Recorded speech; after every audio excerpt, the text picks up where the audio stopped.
Welcome back to Lumberjack Koala. This is Lumberjack. This is Koala. And today we got some sad news. Fuck PlayStation. Part 2. Yeah. Next one is intrusive sell or game ads on UI. Okay, you know when there's a sale or there's a new game coming out and you just like it confuses you because you turn on your PlayStation, this is random game on there. You're like, what is this? I ain't buy this. And then you look at it like it's an ad telling you to buy this game. Supposedly there's an option to remove it. I forgot how to do it, but it happened to me. I got reminded of it last week because I got on. See, I already own PlayStation Now, but I turned on my PlayStation and it says start free trial for PlayStation Now. I was like, why is this on my UI? Yeah, you're just like, did I forget? And then it happened a week after. It was like 50% off sale. I was like, okay. Well, they kind of do that when you see the 2+ games for free. Yeah. You always click on it, add only your library, and it's like, oh, do you want the 3-month package? Yeah. I'm like, I already got it. Yeah, like why do you think I'm here? Like those ads really get in your face. I mean, they're not as bad as EA's intrusive ads in their games, but it's still. Not even that. Like the sales, like you were telling me, the sale. Like it's sometimes you're like, man, that was a great week of buying. I bought Far Cry 3 for $4, Far Cry 5 for like $6. Yeah. Batman, the Arkham, whatever, for like $10. You're like, man, that's good. I still got money in my bank. Then next week, Sony's on like 60% off on this, 50% off on that. A shitload of deals here, and you're just like, I got bills. I can't keep up. No, I think this whole year, I don't know because of the coronavirus and stuff. Well, damn, the C virus. I don't know if that's the reason why, but they've really been having a lot of digital sales. Yeah. Oh, great. Like I can't for keep up the past 6 months, it's just sale after sale. I think they've only had 1 month where they were on sale. I think that was in June and July, and that's because Last of Us and Ghost of Tsushima were coming out those months. And I think Xbox and PlayStation have been loving that lately because it's all been on their in-store activity. Because they get a percentage off of that. Yeah, they do. And there's no middleman. There's no Walmart, GameStop in the middle. It's direct sale. And shoots, freaking GameStop's about to close down another 400-some stores, so... Yeah, but I mean... Luckily not in... Well, I'm not going to say luckily. It's not in America right now. Yeah. They're shutting off whole other countries. But, if you are one of those people that are sitting there talking shit about GameStop, yeah, it's a bad store and all that, but to be honest, GameStop, if it goes away... We're screwed. Yeah. How many people live near used game stores that are not GameStop? Yeah. Ours is like freaking 8 miles away, 10 miles away. We have to kind of drive there.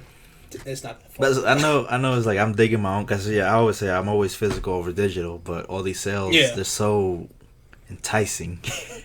Another thing is everybody loves making a joke out of it. The noise level on the console. As what did your PS4 sound like when you play Red Dead Redemption 2? Me? It did sound like a jet engine. That shit pushed it to the limit. I don't know what it is about Red Dead Redemption 2 that pushes the PS4. Like when I play Ghost of Tsushima, it just made a low humming noise. Occasionally it would get loud, but Red Dead Redemption 2, it sounded like my PS4 was about to take off into space. It's like Arthur Morgan about to take a shit. The funny thing's like, I don't even do nothing in the game. I was just riding a horse. My PS4 like looked like you just had a 10-mile run. You just couldn't keep up. Wow, that's the way you compare it? Look, I literally turned on the game and it was loading. It was, hear the fan. The second everything popped up on the screen and just... Some people are like, well, me, I don't really, have that much of a problem with it. Yeah, because you got the new model. Yeah. I got the old model, the Pro. The Pro. Well, the Red Dead Redemption 2 model was the refined. Yeah, model, that's the one with the fixed that noise level. But I got the original Pro. And yeah, even the old OG PS4, that one's super loud. Oh yeah, that one. When I ran Battlefield 4 on that shit was that shit wasn't even like blowing out air. It was sucking in air. It was trying to fucking. But the next one is no PS1 on PS Now and small libraries of PS2 games on PS Now, which is fucking true. Hey, they do have Arkham 5. Yeah. And that is a very niche game. No one really knows about it. Sure, they even have that Zelda-inspired game, too, on there. Yeah, that's why I find it crazy that, for some reason, Switch is bringing PS1 games. I don't know why. I guess because they're just trying to bring the fan base over. But I was just thinking that with PlayStation Now, you think, like... They would go all out with backwards compatibility there. Yeah, because when I see, you got PS2 games, and we already know the PS4 can run PS2 games, because, like, you can download them. But the thing I was wondering, I was like, I go to the PS2 library and PlayStation Now, it's like 10 games. And PS1, nowhere to be found. I think there's a solution to that. Sony needs to survey people out in the real world and be like, hey, what's your favorite top 100, top 200, whatever. It is weird, though. The PSP has the entire fucking library of the damn PS1, but they can't ship it over to PS4. But Fuck them. But supposedly there's a rumor the PS5 will be compatible with PSP and PS Vita games. Damn. Put it all on there. That's a good thing because I missed out on all those games. Yeah, it's true. Yeah. And there's a lot of games on the Vita I want to play. PS3 had the PS1 library. PS4 is like, that's some high-tech shit. We can't run that. The next one is something that I do have hatred for. No support for the products they see as failures, a.k.a. their ecosystem. And these are such as examples of the PS TV, which is a fantastic product, and it goes back to how they advertise stuff. They couldn't advertise this shit properly. Yeah. People were like, what the fuck is this? This is an SSD or a fucking streaming thing. And then there's the 3D display, which was a fantastic idea. You can split screen a damn shooter. Yeah. With two separate glasses, so the whole screen would be your screen, and player 2 had the whole screen to himself as well. Fantastic idea, but it failed. And then the PS Vita was a failure, and then a whole bunch of other shit was a failure. You know, it's bad when Sony was like, "Oh, we're not going to support the Vita no more. We're done with handhelds." But then just the other day, I see a commercial for a new game, and it has Vita on there. Like, you're telling me third-party developers support the Vita more than actual PlayStation? Because it's a fantastic console. It's like, Sony, all you have to do is redefine the console, and it will sell. You like lower your prices. What's his name? Stalin.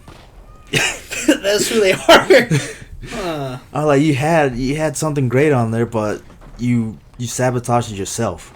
And people think, I think that's how people felt about the VR. They were like, are they just going to fucking kick it to the side? I mean, that's what I was getting at. They clearly must have seen some sort of success in it for them not to give up on it. No, but the Vita was a success. They fucked it up with the proprietary memory card. I said it. I finally pronounced it right. but yeah, that's just like, we all know how Sony is. They just like Google. They start these projects. They don't. Yeah. They're not. Well, to them, they see them as failures, and they just drop it immediately. Freaking Stadia is free for right now. Yeah. But still, I don't fucking care. That's probably gonna be dead by 6 months. Like, it's not like you're gonna look up Google and go like, what's that? Anyways, people who don't know about the PS TV is able to stream your PS4 to a different TV, your PS3. It plays PS Vita games. It is a PlayStation 3 and PlayStation 4 in your fucking hands. If you have a PS4 in your room and your friends are like, hey, let's play in the fucking living room. If you have a PS TV, there's no fucking problem. You can stream it in there. But Sony didn't advertise it that way. It was just like, oh, it's something. Yeah. And everybody was like, huh? PS TV? What is this, a tablet? I honestly forgot about it. It's a medicine packet. That's what the fuck it is. It's a fucking Pez dispenser. Because you mentioned it last week, and I was like, oh, yeah, I forgot that was a thing. It's a rarity, guys. It's $200-some now. It used to be $100 at Walmart when it was considered a failure, and it came with a controller and the Lego Movie game on the PS Vita. But if you're trying to find one, get your hands on it, because maybe the PS5, seeing that patent, the PS TV can stream PS5. That would be fucking incredible. It would be the most useful fucking thing. Yeah. But we'll see. Even the PS Vita's trying to be compatible with the PS5. And we're talking about they're letting it die, but they're supporting it very little. Make up your mind, Sony. Fuck you. I'm getting hate now. The last thing on the list, they somewhat started the online pass. Oh, that $9.99 bullshit. Uncharted 3, Resistance 2, Battlefield 3, PlayStation All-Stars. What other game? Twisted fucking Metal. Oh, yeah, Twisted Metal. Resistance Burning Sky on the PS Vita had an online pass. Easy fucking platinum, but I can't fucking platinum it because I gotta pay $9.99 because they didn't make it fucking free. Even though they stopped supporting the fucking PS Vita, but I can't get platinum because it says you gotta play online one time, but I gotta pay $9.99. Fuck you. I'm sorry. And I don't think... And I don't think that many... Did any Microsoft games have online pass? Huh? Did any Xbox game have an online pass during that time? Third-party game. And like third-party, I mean like they're exclusives. I don't know if we have that as an Xbox 360. See, I didn't research that, so I need to... Let's do a phone call. No, just... Yeah, but that was something that Sony did kind of start, I would say. They definitely... And the EA came over and was like... Yeah, the EA made it worse. EA was like, what are you doing over there? Is that money? I see going in your pocket. And then they started doing it themselves. And then Mortal Kombat 9 did it too. And then the companies like Sony, EA were just like, You were like, we're finally going to take away online pass. Y'all can celebrate. I know it was a problem. It's not our fault. We didn't start it. It was just something that always was there since the beginning of time. Like, it's always been there. Like, it was just a cavity that we were trying to get rid of. See, Sony, this is why I bought an Xbox. Oh, wow. And then microtransactions came into our life and destroyed everything. That's all EA. That's Angry Birds' fault. EA and Activision, they all... Well, it was mobile gaming, but then EA and Activision looked at it, were like, huh. They were grabbing onto the E and the A, like they were rubbing their chin. So you're telling me we could make them pay $60 for a game, then charge them more in DLC? Is that money? There's like a Mr. Krabs CEO up in there. Well, I'll give credit to Activision. I mean, not a lot of credit, but they are giving us remakes that we want and some games that we want. But EA still's like, no, we're doing none of that. And that's why they teamed up with Xbox. Yeah, because I was just laughing because like Activision, you know, they're bringing us remasters and stuff like that, games we actually want. But the thing about it, they're doing remakes, ground up. EA just does lazy ports. I like how Xbox wanted to give a big old blow to Sony. It was like, yeah, we got Yakuza. Fucking Sony's like, we got Bethesda kind of. We got fucking Square Enix kind of. We got Activision. Capcom. It's Xbox like, but we took Yakuza. Like, yeah, so what? And Sony's like, how many people gonna play that game on your console? Don't worry about that. First of all, how many people even know that game's on your console? Phil Spencer's like, it's not about the console sales. It's about the ecosystem. With his fucking chiseled ass fucking cheekbones. Yeah, he got some cool ass cheekbones, but still. I give him credit. Like, he really convinces you on buying an Xbox, but then when you snap out of him, like, what the hell am I doing? I was tying my shoe. Anyways, that's what we hate. I think I got some hatred out this time. Oh, another thing. Fucking trophies, man. How the fuck you gonna make me do all these damn chores for a fucking bronze? Yeah, they improved. In the PS4 generation, they improved a little. You know, they made the trophies more accessible to people. I'm sorry, every game should have a platinum. Oh yeah, I forgot about that. The phase when Sony, for some reason, decided to say not every game is going to have a platinum because some games we don't consider them full games. And I'm just looking at something like, what does that even mean? I'm looking at Little Nightmares like, should I play it on the Switch or the PlayStation? On the PlayStation, I like being a trophy hunter, bro. There's no platinum on Little Nightmares. No way. I played on the Switch. I was just wondering, like, what were you thinking, Sony? You just flat out said, nah, no platinums for this game. It's not long enough. Okay, I want my platinum. Who are you to decide what's a game?